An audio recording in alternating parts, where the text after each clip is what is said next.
Hello friend, this side Deepak S Negi from VFX forever blog.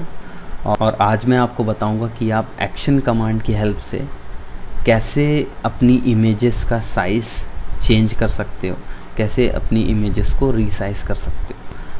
Images को resize करने से पहले मैं आपको यहाँ पे कुछ डिफ़ॉल्ट इमेजेस दिखा दूँ जो कि आपको विंडोज 7 में डिफ़ॉल्ट पिक्चर लाइब्रेरी में मिल जाएगा।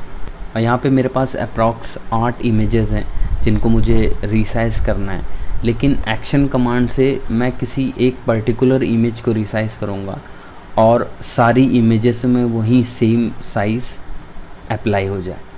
तो इसको आज हम लोग देखेंगे। एक्शन कमांड को करने से पहले आप ये ज़रूर देख लें कि आपकी इमेजेस जिस फोल्डर में हैं उसी फोल्डर में आप राइट क्लिक करें, न्यू फोल्डर बनाएं और यहाँ पे एक डेस्टिनेशन फ़ोल्डर ज़रूर क्रिएट कर लें, क्योंकि आपकी ये सारी इमेजेस रीसाइज होके इसमें सेव होंगी। तो यहाँ पे मैं एक डेस्टिनेशन फ़ोल्डर बना देता हूँ। मेरी इमेजेस का साइज़ यहाँ पे देख सकते हैं आप 800x600 है, और अगर मैं इनको 2 से डिवाइड करूँगा तो इसका साइज़ हो जाएगा 400x300। तो मैं चाह रहा हूँ कि मेरी ये इमेजेस रीसाइज होके 400x300 हो जाएं। ऐसा कुछ नहीं है कि मैंने 400x300 किया है तो आप भी ऐसा ही करो। आप अपने अकॉर्डिंग अपनी इमेजेस का साइज़ रीसाइज कर सकते हो। तो सबसे इम्पॉर्टेंट ये रहेगा कि आप इसी जगह अपना एक डेस्टिनेशन फ़ोल्डर बना दें, क्योंकि अब ये सारी इमेजेस इस डेस्टिनेशन फ़ोल्डर में सेव होगी। सबसे पहले आप इसमें से एक कोई भी इमेज आप ओपन कर सकते हैं। जैसे मैंने ये वाली इमेज ओपन करी, देन आपकी फ़र्स्ट इमेज यहाँ पे ओपन है और इसी को मैं रीसाइज करूँगा। तो इसके लिए आपको क्या करना पड़ेगा, मैं विंडो में जा रहा हूँ और देन Alt F9 आप देख सकते हैं, इसका शॉर्टकट है, इसमें क्लिक करिए। देन आपके पास ये एक्शन मेन्यू ओपन हो जाएगी। यहाँ पे मैं एक एक्शन क्रिएट करूँगा, जिसके लिए आप यहाँ पे देख सकते हैं क्रिएट न्यू एक्शन लिखा हुआ है। देन इसमें क्लिक करिए और यहाँ पे आपके एक्शन की डिटेल है। जैसे मैं यहाँ पे नाम देता हूँ 400x300। आप अपने एक्शन को शॉर्टकट भी दे सकते हैं, आप देख रहे हैं। मैं यहाँ पे F2 + Shift + F2 अगर प्रेस करेंगे तो ये वाला एक्शन अप्लाई हो जाएगा किसी भी इमेज में, लेकिन अभी मैं इसकी कोई ज़रूरत नहीं है, आप नन करिए। देन आप एक पर्टिकुलर कलर थीम भी दे सकते हो कि मेरा वॉयलेट कलर में ये वाला एक्शन है, इसको भी अभी हम लोग यूज़ नहीं करेंगे। देन मैं प्रेस रिकॉर्ड बटन करूँगा, आप देख सकते हैं यहाँ पे रिकॉर्डिंग ऑन हो गई और अब मैं कोई भी चेंजेस इस इमेज में करूँगा वो रिकॉर्ड हुआ। तो मेरा एक्शन है 400x300। मैं जस्ट इसके लिए फाइल में जाता हूँ, ऑटोमेट में जाता हूँ एंड देन फिट इमेज। मैं अब यहाँ पे फिट इमेज करने वाला हूँ, क्योंकि मुझे पता है मेरा साइज़ क्या है। मैंने अपना हाइट 400 रखी एंड देन विड्थ 300 करी और इसको ओके कर दिया। यहाँ आप देख सकते हैं कि ये 400x300 का एक्शन है और इसमें ये फिट इमेज अप्लाई हो गया। आप देख सकते हैं जो भी मैंने चेंज किया वो यहाँ पे रिकॉर्ड हो गया। देन हमारा जो एक्शन है वो कैसे अप्लाई होगा, सबसे पहले हमारी इमेज ओपन होगी, देन वो फिट होगी 300x400 की हाइट और विड्थ में। देन इसके बाद हमें ये इमेज सेव करनी है, यानी हमको इस इमेज को सेव करना पड़ेगा, क्योंकि वो सारी इमेजेस में अप्लाई होने वाला है। और अभी यहाँ पे रिकॉर्ड का बटन ऑफ नहीं है, आप देख सकते हैं। मैं इसको यहाँ पे आके सेव एज कर ले रहा हूँ और यहाँ पे 400x300 में जाके मैं इस इमेज को सेव कर दे रहा हूँ, आप देख सकते हैं। और ये भी हमारा एक्शन सेव हो गया। फाइन, आप देख सकते हैं यहाँ पे डेस्टिनेशन भी है कि कहाँ हमको सेव करनी है इमेज। देन अब आप ये एक्शन क्लोज कर सकते हो, यानी आपने अपना एक्शन रिकॉर्ड कर लिया है, जिसमें सबसे पहली चीज़ होगी उसको फिट करना, देन उसको सेव करना। अब मैं ये इमेज क्लोज कर देता हूँ। मेरा एक्शन रेडी है और अब इसको अप्लाई करने की बारी है, लेकिन उससे पहले आप डबल क्लिक करें और ये जो इमेज सेव हुई है आपके फ़ोल्डर में इसको आप डिलीट कर दें, क्योंकि मैं अभी ये इस इमेज में ऑलरेडी ये चीज़ें अप्लाई करने वाला हूँ। देन अब हम लोगों का नेक्स्ट पोर्शन है इस एक्शन को अप्लाई करना।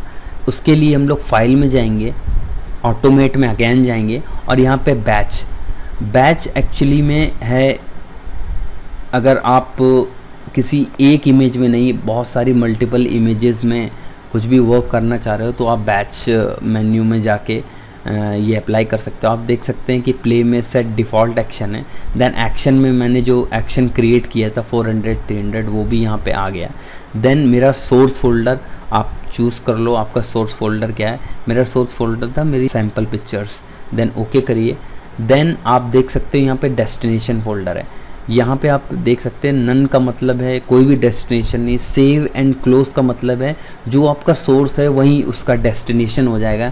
यानी अगर आपने सेव एंड क्लोज किया तो जहाँ भी ये इमेजेस 800x600 में सेव हैं उनका रीसाइज हो जाएगा सेम फोल्डर में और वो 400x300 हो जाएगा। लेकिन हम लोगों को ऐसा नहीं करना है, हम लोगों को फोल्डर में जाना है और हमको एक डेस्टिनेशन देनी है, क्योंकि मैंने ऑलरेडी यहाँ पे एक फ़ोल्डर क्रिएट कर दिया था, आप देख सकते हैं 400x300 का, क्योंकि मैं चाहता हूँ कि मेरी इमेजेस जो सोर्स इमेजेस हैं वो डेस्टिनेशन इमेजेस से अलग हों। तो आप यहाँ पे डेस्टिनेशन दे सकते हैं, देन प्रेस ओके। आप देख सकते हैं डेस्टिनेशन फ़ोल्डर भी ऐड हो गया। देन आपको यहाँ पे क्लिक करना बहुत ज़रूरी है। आप देख सकते हो ओवरराइट एक्शन, ये देखिए when the option is on file will be save to the destination folder. तो आप इसको ऑन रखें, क्योंकि अगर आप ये ऑन नहीं रखेंगे तो आपकी सारी इमेजेस अलग अलग सेव नहीं होगी। तो आप प्लीज़ इसको ऑन रखें, ओवरराइट एक्शन सेव है। देन हमारा नेक्स्ट पोर्शन है फाइल नेमिंग। आप अगर चाह रहे हो कि जो मेरी फाइल सेव हो कुछ उसको यूनिक नाम देना चाह रहे हैं तो आप यहाँ पे देख सकते हैं। जैसे अभी सबसे पहली चीज़ है डॉक्यूमेंट नेम, यहाँ पे देखिए माइल फाइल, देन उसका एक्सटेंशन, वो फाइल कौन सी है। जैसे अभी हम लोग जपैक में सेव कर रहे हैं तो वो जपैक में सेव होगा, वो आप चेंज भी कर सकते हो उसको। जैसे यहाँ पे डॉक्यूमेंट नेम दिया हुआ है, देन आप इसमें देखिए ये इनिशियल जो वर्ड्स हैं वो कैपिटल में, आप इसको स्मॉल कर सकते हैं, आप देख सकते हैं। देन आप यहाँ पे मंथ एंड डेट भी ऐड कर सकते हैं, आपकी फ़ाइल ऐसे सेव होगी। आप only year date and month कर सकते हैं। तो यहाँ पे बहुत सारे ऑप्शन हैं जो कि आप यूज़ कर सकते हैं। अभी हम लोग इसको डिफ़ॉल्ट ही रहने देते हैं। और ये हमारी बेसिक सेटिंग थी।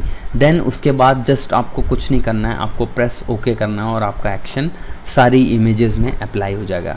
ओके करिए। तो आप देख सकते हैं कि हमारा जो भी हम लोगों ने एक्शन क्रिएट किया है यहाँ पे वो हमारी इमेजेस में अप्लाई हो गया है। मैं जस्ट अगेन उसी फोल्डर में जा रहा हूँ, तो आप देख सकते हैं ये मेरी इमेजेस जिसका साइज़ 800x600 था और एक अंदर फोल्डर जिसमें सारी इमेजेस सेव हो गई हैं उसी नाम से। और आप देख सकते हैं इनका साइज़ 400x300 है। तो ये था बेसिक आइडिया फ़ोटोशॉप में आप कैसे अपनी फ़ाइल साइज़ को कम कर सकते हो। आप फ़िल्टर यूज़ कर सकते हो। आप चाह रहे हो कि कोई सेम इफ़ेक्ट मैंने एक किसी इमेज में अप्लाई किया और वो सेम इफ़ेक्ट सारी इमेजेस में अप्लाई हो जाए, आप ऐसा भी एक्शन रिकॉर्ड कर सकते हो। बेसिकली ये एक्शन उस टाइम बहुत ज़्यादा बेनिफिशियल होगा जब आपके पास हैवी इमेजेस होंगी जो एक्चुअली में ज़्यादा स्ट्रेंथ में होंगी, 100 and 200 या 1000 भी हो सकती हैं। अगर उन इमेजेस को आपको रीसाइज़ करना है तो आप इस एक्शन कमांड के थ्रू बहुत ईज़िली आप अपनी सारी इमेजेस को रीसाइज़ कर सकते हो। सो आई थिंक होपफुली आपने इस ट्यूटोरियल में ये सीखा कि हम कैसे एक्शन कमांड से अपनी इमेजेस को रीसाइज़ कर सकते हैं। Again this is Deepak S Negi from VFX Forever blog. Thank you so much.